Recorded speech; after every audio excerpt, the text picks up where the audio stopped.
Pertama, yang Tangerang kita sudah proses sidik, tinggal nunggu alat bukti lainnya. Karena kita masih menunggu dari lapor dan lain sebagainya. Tapi kalau proses pemeriksaan penyidik sudah merasa cukup, hanya tinggal pembuktian terkait barang yang palsu. Tentu saja ini secara saintifik di lapor. Kemudian yang kedua adalah pagar laut yang terjadi di wilayah Bekasi, di mana kita ketahui bersama bahwa tanggal 7 Februari kemarin dari BPN telah membuat laporan polisi LPB nomor 64 Romawi 2 2025 SPKT Baris Krim Polri, di mana yang dilaporkan adalah tindak pidana pemalsuan surat dan atau pemalsuan akta otentik dan atau penempatan keterangan palsu ke dalam akta otentik, junto turut serta membantu melakukan sebagaimana dimaksud dalam pasal 263 KUHP atau pasal 264 KUHP dan atau pasal 266 KUHP junto pasal 55, 56 KUHP, yang mana terkait 93 sertifikat hak milik yang terjadi di Desa Sagarajaya, Kecamatan Tarumajaya, Kabupaten Bekasi, Provinsi Jawa Barat sekitar tahun 2022. Saat ini penyidik sudah memeriksa yaitu antara lain pelapor, ketua dan anggota ex-panitia adjudikasi PTSL atas penerbitan 93 sertifikat hak milik yang terjadi di Desa Sagarajaya, kemudian para pejabat kantor pertanahan Kabupaten Bekasi dan pegawai pada Inspektorat Jenderal Kementerian ATR BPN. Dari hasil pemeriksaan saat ini diperoleh data dan fakta bahwa diduga modus operandi yang dilakukan oleh para oknum atau pelaku adalah merubah data 93 SHM. Diduga para pelaku merubah data subjek atau nama pemegang hak dan merubah data objek atau lokasi yang luasan yang sebelumnya berada di darat menjadi berlokasi di laut dengan jumlah yang lebih luas, luasan yang lebih luas dari aslinya.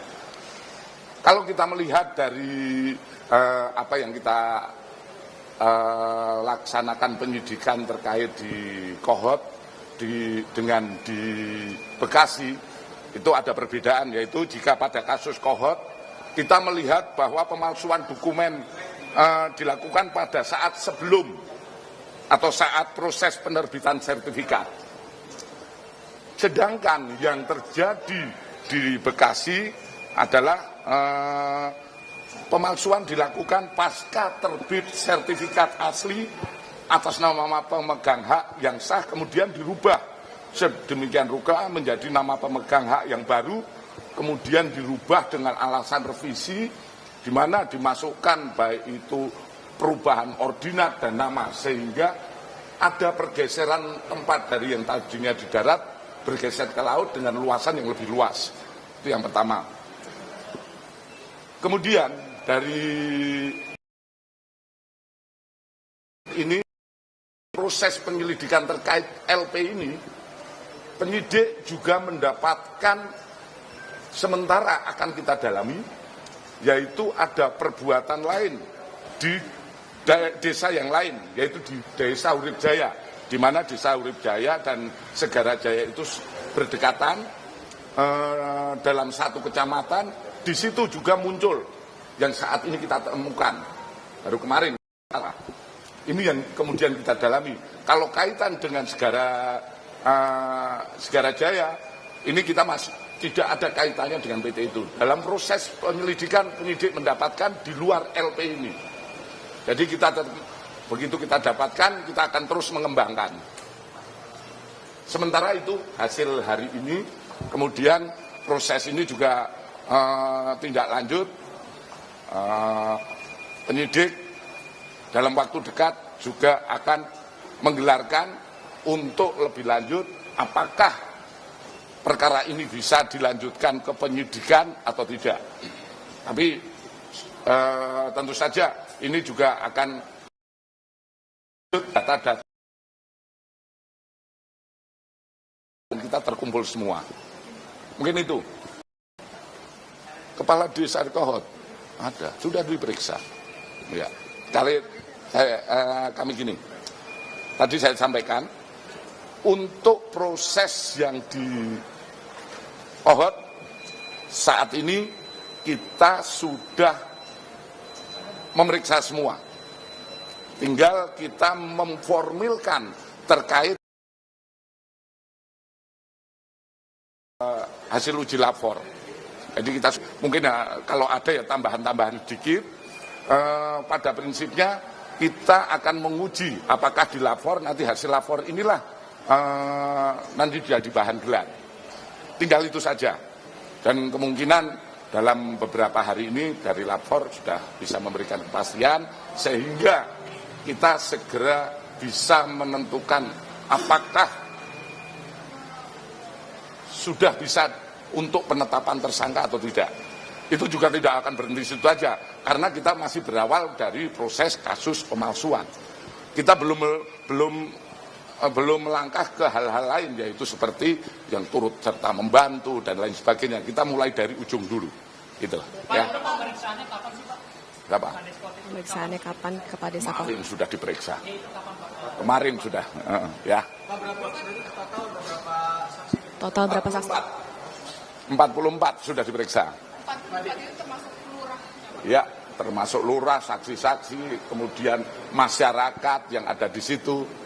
Kalau proses pemeriksaannya juga kita panggil melalui proses pemanggilan semua dan semua bisa hadir ke penyidik untuk pemeriksaan. Disebutkan minggu ini atau minggu depan akan gelar perkara. Tidak ada pemeriksaan saksi, apakah bisa dipastikan minggu depan akan dilakukan gelar perkara? Tadi saya sudah jelaskan, nunggu hasil lapor.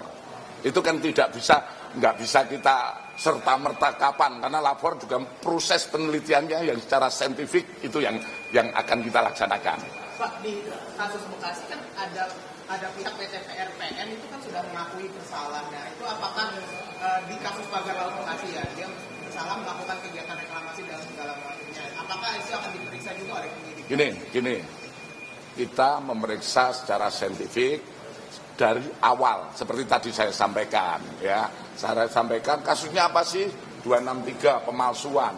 Pemalsuannya apa? Seperti yang sudah saya jelaskan. Jadi itu proses dulu. Setelah itu kita bisa menentukan itu benar palsu secara saintifik. Tentu setelah itu akan berkembang. Bagaimana? Itu adalah proses penyidikan yang profesional. Tidak langsung menuduh, oh ini turut serta, oh ini korupsi. Itu nggak boleh. Kita harus secara berjenjang. Dari awalnya kasusnya seperti apa? Memang kalau ini mungkin juga menjadi perhatian ataupun pembelajaran bagi masyarakat. Bahwa proses itu tidak serta-merta. Ya, proses hukum tidak serta-merta. Tidak serta-merta mengatakan itu korupsi, itu pemalsuan, itu turut serta, itu terlibat. Tidak bisa. Kita harus melihat secara profesional, dibuktikan dulu apakah itu palsu tidak. Oh itu palsu, siapa yang memalsukan? Dilengkapi dengan alat bukti. Oh ini perannya siapa yang itulah proses penyidikan yang profesional. Dan kami penyidik dari Bareskrim tentu saja akan selalu terus transparan dalam proses penyidikan ini.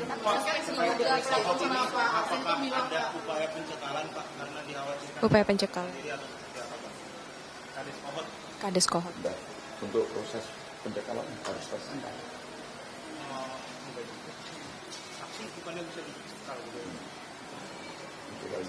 Pak, kemarin Pak Arsin itu sempat membantah lah kalau misalnya dia tidak melakukan, tapi ada pihak ketiga Pak, inisialnya S. Tapi dari pemeriksaan Ada pihak ketiga inisial S dari penyidik, ada tidak keterlibatan S yang mungkin sudah diperiksa. kata kadisnya, kalau si Arsin bilangnya dia tidak dengan melakukan. ya kalau perkara dia menyampaikan di media atau menyampaikan ke luar itu bukan sebuah penilaian bagi kami. Yang kami uji adalah saat pemeriksaan.